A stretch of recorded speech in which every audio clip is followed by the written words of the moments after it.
Tom Heap.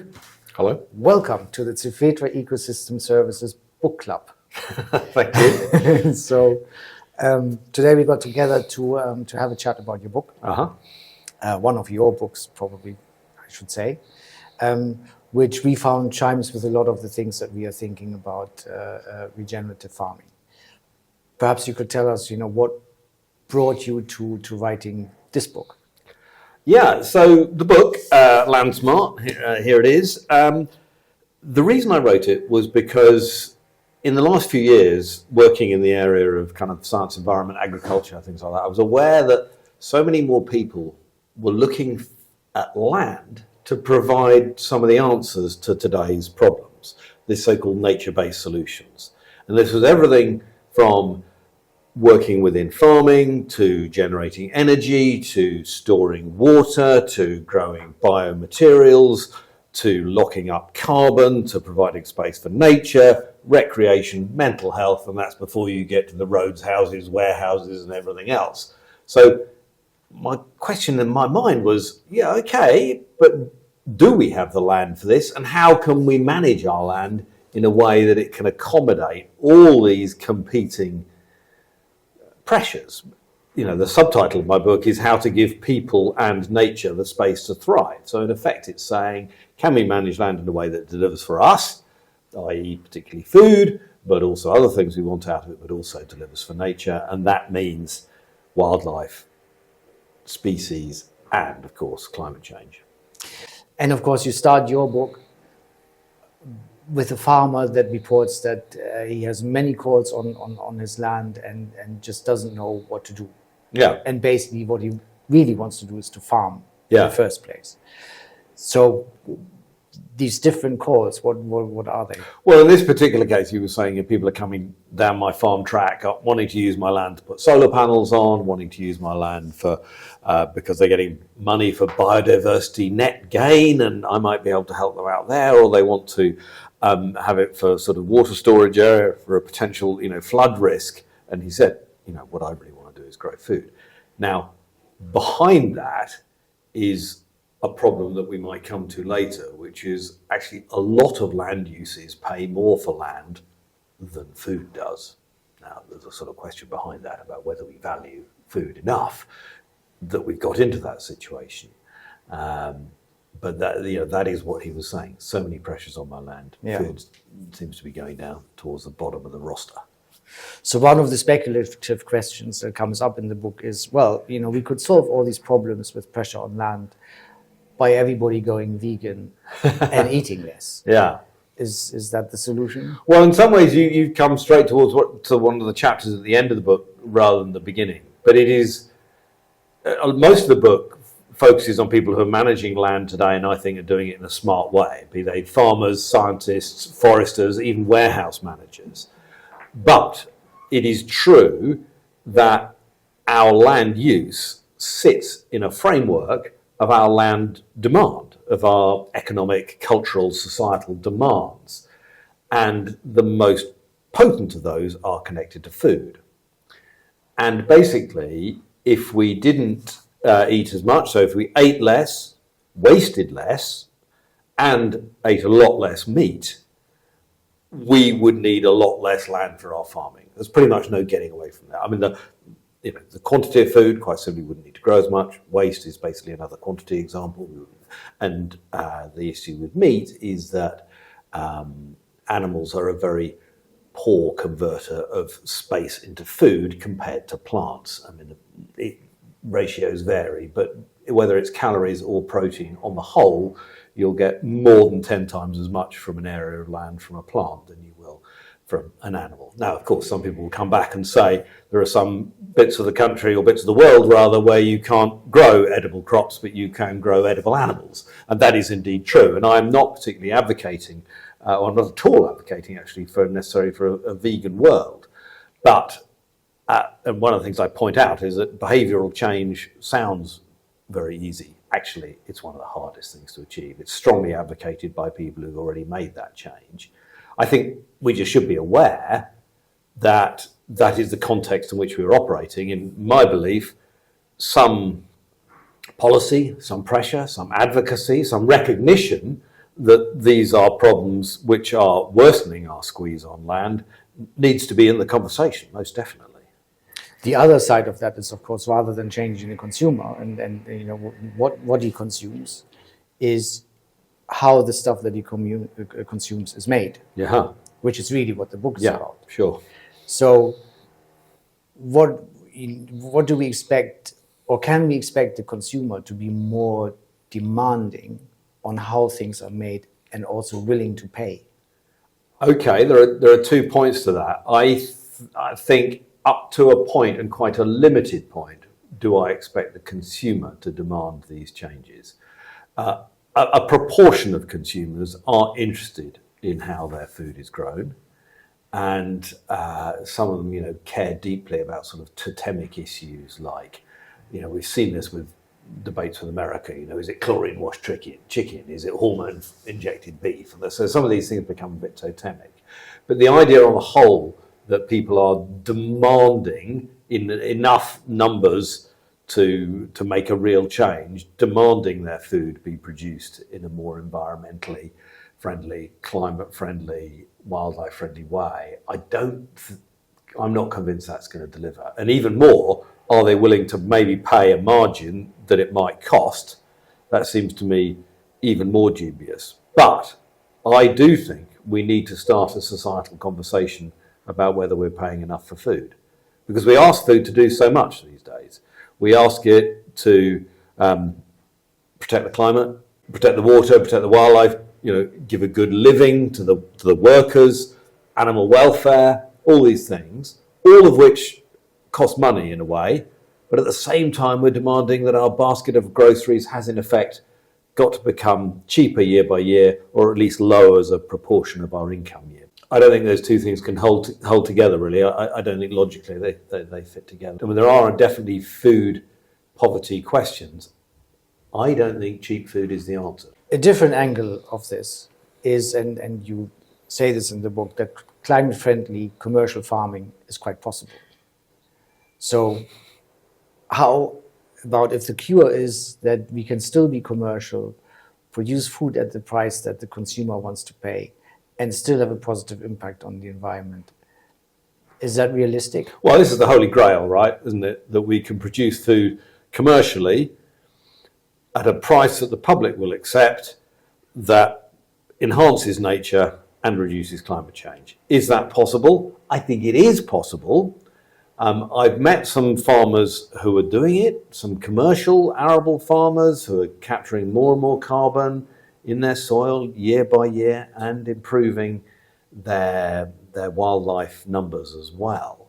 At the moment, these tend to be a handful, a growing handful, but still a handful rather than the majority of farming. And one of the big questions for me, and I would suggest for you, is how we grow this group.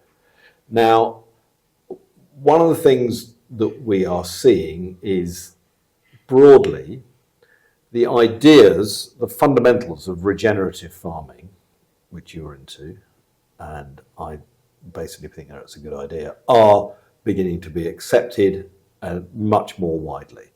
Some people don't like the term regenerative farming because they think it's too woolly, too open-sided. To my mind, the word regenerative means that the biological quality of your farm, which basically means the soil, should be better next year than it was last year. That's the regeneration part. How you do it is kind of up to you. You might use organic or close to organic methods. You might decide that there's a GM crop that could help you to do that. I'm not particularly fixed on how it's done. I think that principle of improving the capital, the biological stock of your farm is what underlies regen. And I think that's a pretty good idea because I think farmers have realised that we have been running that down, particularly since the Second World War, because the mid-20th century, and that can't go on. They can see it in front, they can see it in front of them. So I feature someone in here who is a champion yield guy. He was getting 15 tons per hectare of wheat up in Northumberland. And I expected him to be a full-on chemical junkie. Now, he is using quite a lot of chemicals on his farm, but he knows He can't go on like that. And he is beginning to make this transition. He is adopting a lot of regenerative principles in his farming because he knows that's the only way he will be sustainable in the true meaning of the word sustainable. His business will not sustain if he carries on in the same way that he was doing before. So I think that is getting through to farmers. I think one of the big questions is it's difficult to move towards that slightly more regenerative system without, at the very least, a dip in yield as your soil, gets biological help rather than chemical help. And as you make that transition, you tend to get a drop in yield. Now, as you'll know, there's plenty of farmers who will say they've come out the other side and are yielding as well as they were before. But this is tricky. It's difficult. It's change. Change is hard. Yeah. So we use regenerative farming, for example, more as an expression of intent, not as a finite framework. And we've shifted towards calling what we are trying to induce in people good practice. So you also mentioned in the book that we have reached the end of chemical farming. It's run its course. Also with the addition that it's run its course and that now we are shifting to something else doesn't mean that the previous regime was bad or that people did a wrong thing. No, it wasn't bad, not least because it probably is keeping around a third of the world's population alive today, the Haber-Bosch process, chemical fertilizers. So we cannot say it's bad in that sense. Is it fit for the future? No. Yeah. So for us, it's basically an evolution of good practice. Say for the period after World War II, good practice was what maximizes yield and uses the available chemistry. And now the focus has shifted. Yeah, I think some would question whether that was good practice even then. I mean, people were saying, it was massively harming our wildlife. It was massively harming our water quality. There were plenty of people waving the flag, waving the warning flag, I should say, back then. But I take your core point that we're not sort of blaming farmers for doing something wrong for the last 50 plus years.